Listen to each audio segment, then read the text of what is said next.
I put my dad in the street against a heavyweight. I've gone back to the dad. I've punched him a few more There's times. 5 blokes outside my front door. Can you come and help One me? hell of a fucking story, so stay tuned.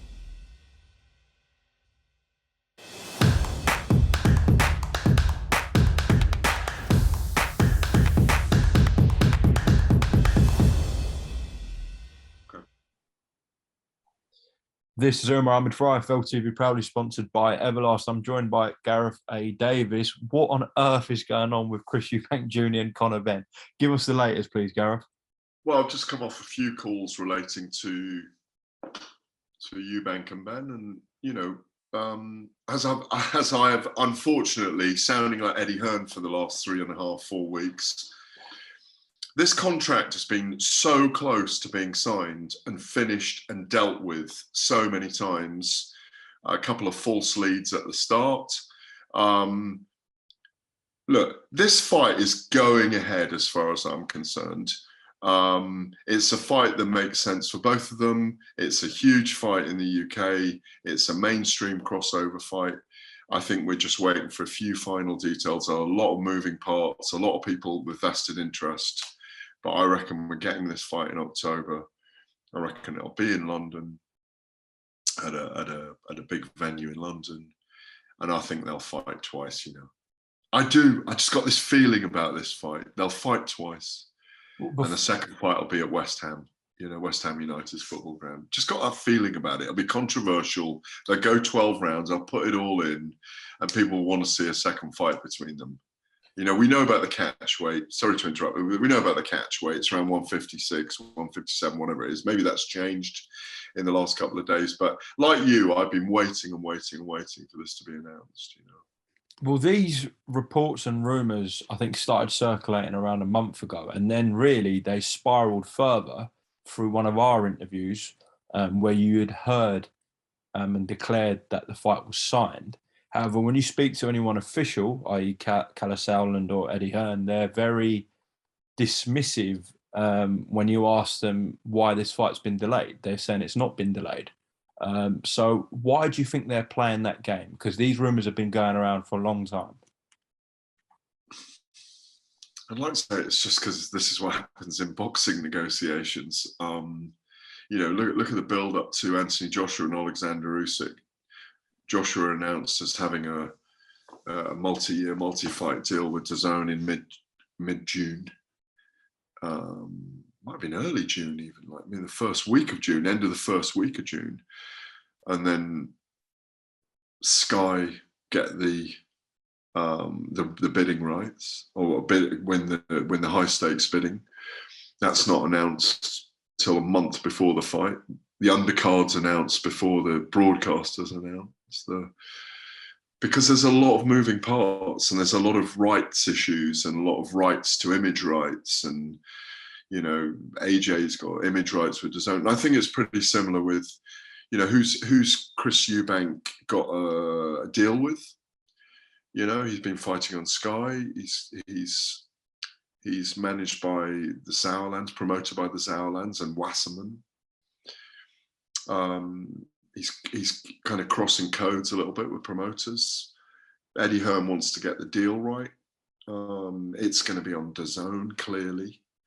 I think, you know, if you remember historically, Eubank was really close to signing a deal to fight Golovkin about, I want to say 3 or 4 years ago. It never came through. 2016, I think. 2016, there you go.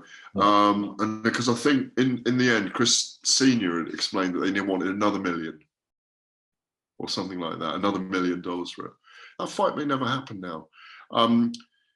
You know, they drive a hard bargain. Chris Eubank Jr. put out the other day that he'd fight Jake Paul because Hasim Rahman and Jake Paul has collapsed. You could see Conor Benn's reaction, couldn't you, online? That, come on, let's go, let's get this fight over the line, let's get it officially announced. Could be this Friday. We're hearing about. I heard it was last Friday. I heard it was the Friday before that, and I'm sure you've heard the same things because we get warmed up for press conference. So exactly the same. I heard, yeah. You know, there's other fights we can. You know, Joyce and Joseph Parker's back on. I've heard. You know. Yeah. Well, I mean, hello, that fight. I remember on April the 23rd at Wembley Stadium, I managed to grab both men for Talk Sport after they'd been on BT Sport, I think, that night, for a chat with it. And Joe said, "We're not quite there, but yeah, fight's on." Joseph Parker. Here we are, April, May, June, July. 3 months later, and the fight's back on after we've been around the houses. I think it's just boxing. And, it's a bit like when your wonderful subscribers, kind of get on their phones like this and go, "Oh, you know nothing." And no, we're scrabbling around ourselves behind the scenes, talking to lots of different people, telling us lots of different things, coming up with 2 and 2 making 7 sometimes, but kind of knowing how the industry works and having instincts as well. I really hope Ben and Eubank, all I'll say right now is, because we don't know if it'll be this Friday this week, but I really hope this fight gets over the line, because clearly there's a lot of opinion about it and there's a big appetite for it. And I think it'll be a massive event. Can I ask about Kalle Sauerland's comments on yourself? Have you seen them? No. You haven't seen them? What's he said now? Speaking to Coogan at the show on Saturday, Newcastle, at his show, he was saying, "I love Gareth. He's a top guy. He does brilliant stuff, but I don't know where he got his sources from when he declared the fight was signed." Well, that's fine. I mean, look, they haven't signed. Apparently, they haven't signed. So, I mean, I was told it was signed. I was told it was done. So, and the source was very reliable. Kalle, I can't say Kalle's wrong. Sometimes you jump the gun on something, but what difference does that make if the fight's going ahead anyway? It's only generated more interest in the fight, isn't it? I reckon you should get a cut, Gareth. No, I mean, it doesn't. No, but it's. I'm joking. No. I know you. No, all I'm saying is,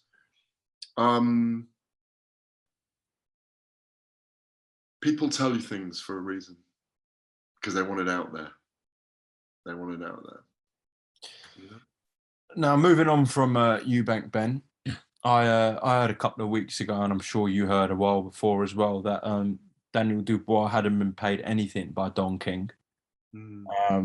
He has been paid some amount of money, but as I said, nothing's come from Don King for the Trevor Bryant fight a while back in Miami. Your reaction to this whole situation? He's now suing Don King Promotions. Well, I think they have to. I mean, what was the purse bid? $3.5 million, yeah. And 1.4 million US for Dubois. Yeah, and this payment. So look, rain was dropping in from the roof. There were 500-600 people in the arena, if that. Were you there that night? Yeah, I was. I think it was more like 200 people. Okay, 200 people there that night. I remember being on the Talk Sport broadcast or on the night it was on, because it was it was actually shown early in the day, wasn't it? Yeah, it was like 9 o'clock in the UK. Yeah, 9 p.m. all the BT viewers back. Yeah, I remember watching it live, and just not being able to believe how appalling Trevor Bryant was on the night, and in terms of defending a world title. And how well Daniel just held it together and was very composed and did the job he had to do. Frank Warren and Don King have history.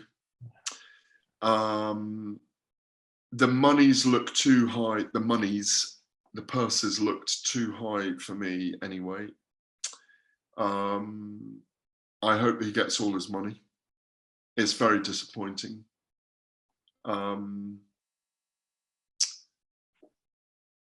It didn't stack up at the time, and it doesn't surprise me. And I had heard that he hadn't been paid, but again, it's like one of those things that you delve into. People are waiting to be paid. Sometimes people pay late. I think we've all had it where we've had to chase people for payment. It could have been in the contract that it was due to be paid within 3 months or whatever it was due. I just hope he gets paid for it, and I hope we don't end up with a situation where he hasn't got paid, where Don King's being chased for money, where Frank Warren and Don King are loggerheads again. It's just another fine mess. So I mean, it's wrong. He should have been paid, in my view, but I haven't seen the contract either.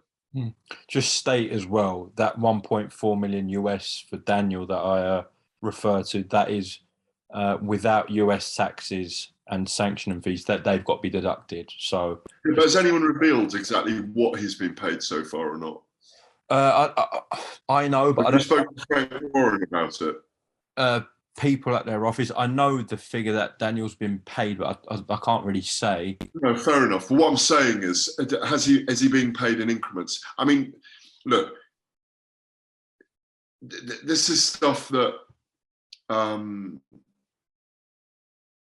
this is stuff that we don't know the details of the contract with. I mean, I'm sure Frank's very good on stuff like this anyway. He's normally happy to come out with and explain those kind of things, but or maybe he isn't because it's sub judice at the moment. Well, the money's come from the UK TV rights, i.e. the BT showing it at 9 o'clock UK time. Yeah, that's what Daniel's got so far.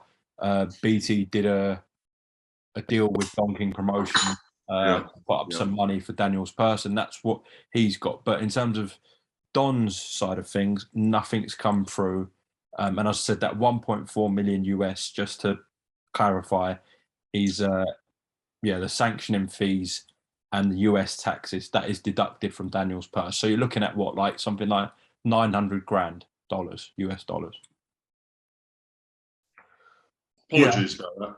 No, it's all right. Yeah, unfortunate situation with Daniel Dubois, and as you said, hopefully his financial situation with that fight gets resolved sooner rather than later. Sticking with the heavyweight division, you referred to it there earlier about Joyce and Parker. Another one we're hoping to get over the line very, very soon, from what I hear. A fantastic fight that's been brewing for some time.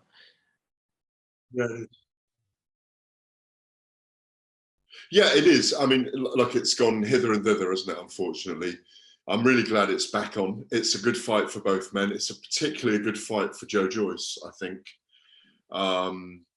because we know who Joseph Parker's been in with. We know he's held a world title. We know how he's performed against certain fighters: Chisora, White, Ruiz, Joshua. So it's a great fight for Joe Joyce in that sense. And if Joseph Parker can beat Joe Joyce, look how his stock rises. So it's a great fight. Joseph Parker's a fan favourite in the UK. I really hope that fight happens. Really, really do. But, maybe Joseph wasn't happy with T's and C's initially and thought he'd go and investigate on the other side of the promotional spectrum. And it wasn't right for him over there, and because we heard at one time he might be facing Lucas Brown, didn't we? Yeah, there were reports about that. Rumoured this fight will be on BT Sport box office. How do you think it performs on box office, Gareth? Okay. I mean, it's not a casuals, as they say. It's not a casuals fight. It's pretty much a trade fight, and it'll need some selling. But it's a good fight. It's a really good fight. We both know it is. They're both top 10 heavyweights, no question about it. And it merits a lot of discussion, a lot of coverage, and let's get the mainstream interest. I think I've said to you on here before, maybe not. I really do think that Joe Joyce has all the qualities, if he uses them, to be a mainstream sports star in the UK. I think he should be pushing his fine art and his artist's work a little bit more, painting the canvas, if I could say, a little more. He's a fantastic character. He's really proving himself as a boxer, as a fascinating stylist in the way he does things as the juggernaut. He's got a mother who's very partially sighted. He's got a great narrative, and he's got a silver medal from Rio. I mean, he's got everything in the locker to become a crossover star in the UK, and he should be. And I've said this for a while now, and I think he's really proven himself in the last 2 years since the Dubois victory. Carlos Takam, he's just exciting. You know, the 4-round fight with Christian Hammer the other day, I mean, I was there doing the broadcast, so it was pretty, were you there as well? Yeah. It was exciting, wasn't it? It was fun. Yeah. He's never in a dull fight, actually. And if he beats Joseph Parker, then it has to be a world title shot next. All right, let's say, does he beat Deontay Wilder with those huge legs he's now got? I'm not going to say on here, but that's a great fight. Wilder Joyce is a fucking phenomenal fight. Don't do that as the headline. I didn't mean to swear there. You know, Joe Joyce against Anthony Joshua. It's a phenomenal fight.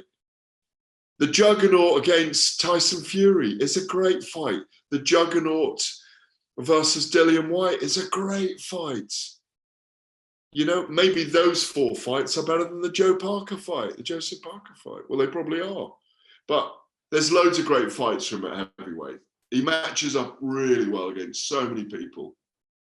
Definitely. And I know what you're talking about, Joe, and he's definitely improved on camera since when he first started as a professional, but off camera, when you're around, then I'm sure you've had the same experience. I'm tiny compared to him, right? And when I interviewed Joe at the beginning, he was so shy.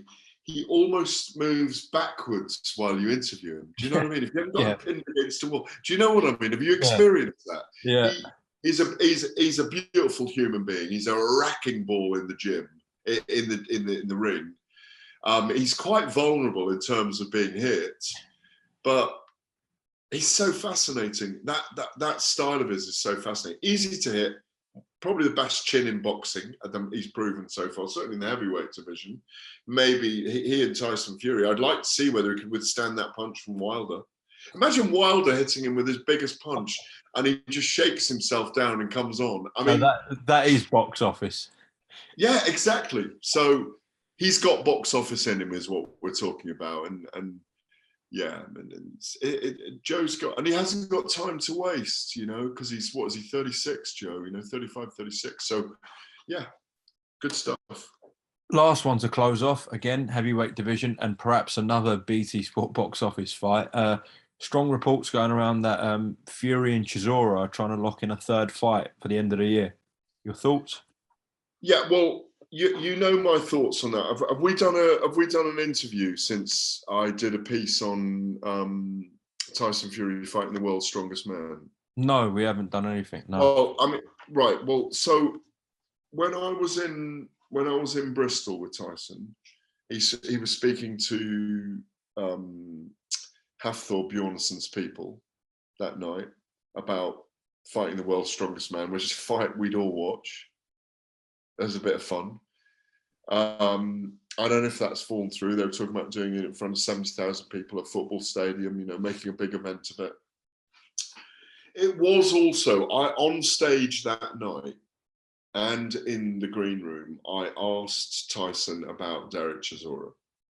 And he said him and Dereck used to be friends. And that's what started all this talk about, because other people picked up on that interview. I played some of it out in TalkSport on the Fight Night show. And he said he was going to give him a 4-knuckle or 5-knuckle sandwich and all this kind of stuff, that Dereck used to be his friend. And I asked him on stage, I think, either on stage or in the green room, and maybe both, in front of the audience, about another fight with Dereck. And he was definitely teasing interest in it that night as well. If it's a staying, treading water fight, then fine. But Dereck, I suppose it was Wilder mandatory. White was mandatory, so he's got a voluntary, hasn't he? I don't know. Derek's got to get ranked by the WBC, hasn't he? Obviously, which I suppose that's not difficult to do. That's what happens in boxing. He suddenly gets a top 15 ranking or whatever. Unfortunately, that's the way boxing works. Do we really want to see a Dereck Chisora Tyson Fury fight? Yeah, if he wants to, then fine. but I don't think there's going to be a great appetite for it. In the second fight 7 years ago, or 2015, 14, 7 years ago, he switched southpaw and he beat Dereck up with left uppercuts. Yeah, left uppercuts pretty much. And he quit on a stool in the 11th, didn't he? So it was a really foggy night at the XL Arena. I remember that night. And it was, Actually, I think Frank went over to Don Charles and pulled Dereck out, from what I can remember, at the XL. Yeah, 11th round or something. But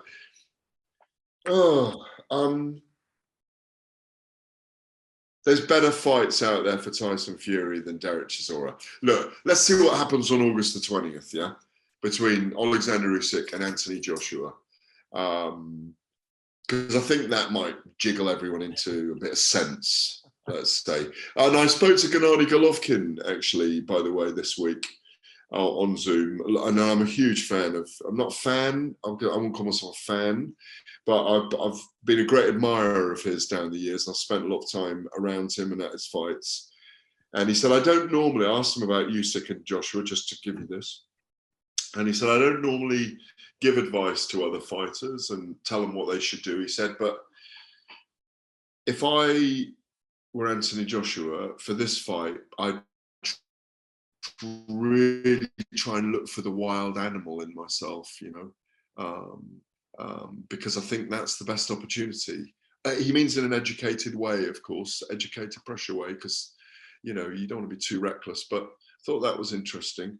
But no, I think with the heavyweight division, there's so much riding. Even with Parker and Joyce, there's an impact from August the 20th, isn't there, with Joshua and Usyk? Joshua's saying, or did I not read somewhere that if he wins, he can scatter the belts? Did you hear that? Yeah, I think he's saying he wants to be respected for the man he is, not the belts. So if he wins the belts, don't respect me for the belts. Respect me as a man. I don't think he's going to cut the belts away if he wins. But well, I mean, look, he is respected. There's no question about it. But he knows, and all the fans know, and those in the boxing world know that wasn't the full Anthony Joshua we saw in the Alexander Usyk fight. There's more in him, Yes, the outcome might be the same. We don't know, but I'm really looking forward to it on August the 20th. I'm really looking forward to the fight week and the build up and seeing how they are around each other. I still make Usyk the favourite, but I'd love to see Anthony Joshua do it. Love to see him do it, But my feeling is he's got to get it done in 6 or 7 rounds, But who knows? We don't know. We just don't know. But I do make Usyk the favourite.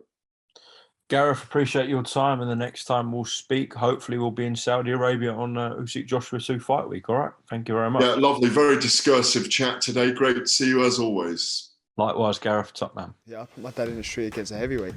I've gone back to the dad.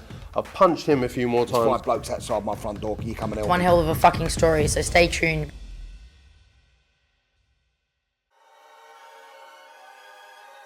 Welcome, Team Everlast, to the Team Everlast Fitness app.